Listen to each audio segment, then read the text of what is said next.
I want to do like a quick little rundown of the books that I've been reading or like finished reading. Wuthering Heights.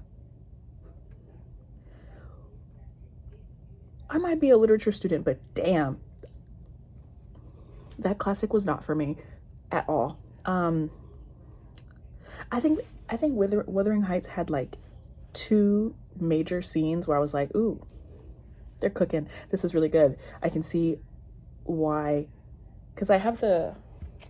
Do I have it? This obviously isn't the right book, but I have the Twilight. You can tell I haven't read this one. I have another copy I've read.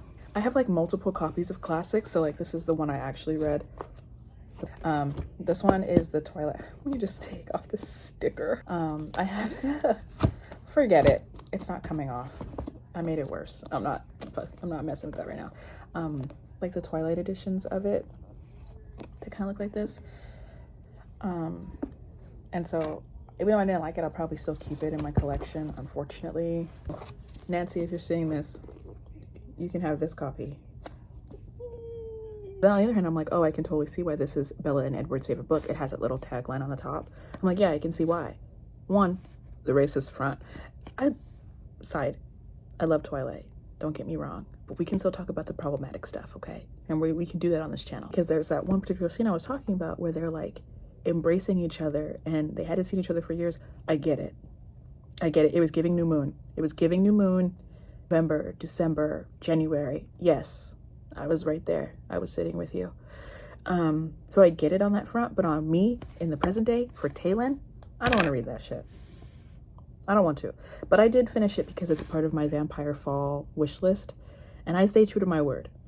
So I did read it. I did enjoy it. And I feel like I hate read it. The Mistletoe Motive, which was a book club pick, Christmas book. It was cute. It was a novella, really small. It was a Kobo original, so I couldn't put it on my Kindle, so I had to read it on my phone, which is fine. It was nice. It was cute. It was like quaint. Sometimes though, no shame on that book. That book was cute. But sometimes though, I kind of hate this where I can tell like where the direct inspiration came from, and if it's like a movie that I've seen, I'm like, I've clocked you. I'm like, oh, okay, I know what's gonna happen next. It happens. I'm like, oh, okay. Now what? So that's one thing that I'm like, shucks. What are you gonna do about this, partner? What are you gonna do? I finished Certain Dark Things by Silvia Moreno Garcia. I feel like I read a lot from them. Very specific style of writing, which is interesting that it's so consistent. Sometimes the author voice doesn't peek out, and in this case, I will say, you can tell. Yeah. But I really liked Certain Dark Things. It really was a story about a girl and her dog. I'm a sucker for that. House of Hunger, which also was giving me a movie reference, and I was like, damn, I know how this is gonna end too. Or at least like the vibes. I'm not gonna say bar for bar, but the vibes. The vibes were very similar. The premise of it was interesting. Like, I get it. The story behind it. I understood the characters. They felt real. But then on the one hand, I'm like, that's it? Like, you signed me up for this. And it's like, I think it was around like 300 pages, 250. I don't know. I'll probably correct myself when I'm editing this. Hi, Taylin from the future. I wanted a little bit more, and I didn't get that. And I feel like sometimes this happens a lot. I've noticed is I don't get the oomph from these stories. Like, the premise is great. Okay, I'm interested. I'm hooked. I want to know more. And then like halfway through, I'm like, wait, what's happening? Like, why didn't you finish your thought? You know? So that was kind of disappointing, but I still liked it. It was giving me major The Invitation vibes, which I like that movie a lot. I don't like the ending of that movie. Just like Dowry of Blood was giving me disappointment. I was just like, that's it? Like, that's it? But also, for Dowry of Blood, I read that before I finished the other ones that I talked about. That one kind of pissed me off because I didn't realize this, and I should have known, especially because like how the physical copy looks. It's like deckled edges, which I don't like very much. I don't like how it feels. But I'm not a big fan of epistolary style.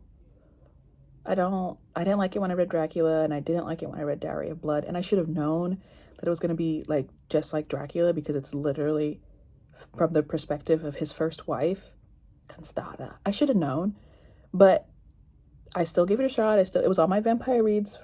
I had to. And I was kind of disappointed. I didn't get everything I wanted from that. I don't know, like the setup in the intro, banging. The first few, I want to say first 4 chapters, when it's like the past, so cool. I loved that. It was giving Nosferatu. We'll talk about that later. Just finished The Deep by River Solomon and narrated by Daveed Diggs, which was really cool. I liked the premise of it. The concept was really interesting. Yeah, I love the blending of mythology and like actual history. It's really cool. Like, I don't know. It was heartwarming, but also like extremely sad.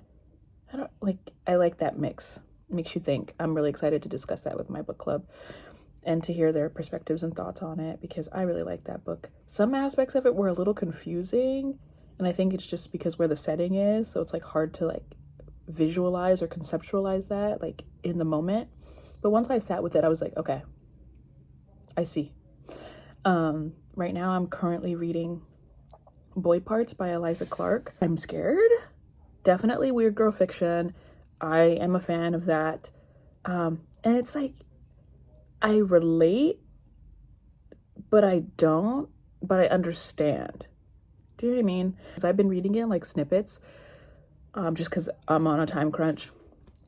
And every time I open it up, I'm like, damn, I felt like I just watched like a 45-minute episode of Skins. And then I close it and I'm like, okay, yeah, that was Skins, like Gen 1 Skins. And I like that. It's very like nostalgic for me. But I'm also like, whoa, she's Irina. The main character's name is Irina. She's a bad person. She's not a good friend. But also, she's justified. I know in the book it says her birthday, like she's a Scorpio, but I really am getting Capricorn vibes. I am a Capricorn. Just the connection that she has with her art is so fascinating to me. And I love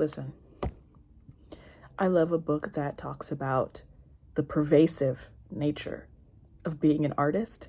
It hits right here in the chest. And it also kind of reminds me of my favorite book of last year, but also probably for my lifetime. Woman Eating by Claire Cota. I feel like I always talk about this book. But I love that book too, because it also talks about being an artist and how isolating and difficult it is, but also exciting and tantalizing, being able to be in your craft and do that and morph into something, you know? So I'm like, I love this book, but I'm also kind of scared of it and how relatable it is on certain aspects. I'm like, whoa, like you described this perfectly. I didn't even have the words. So it's like kind of looking in a mirror, but also not. It's interesting. Very interesting. That's what I'm reading, and I'm tired of talking now. So I'm going to say bye-bye. Bye-bye.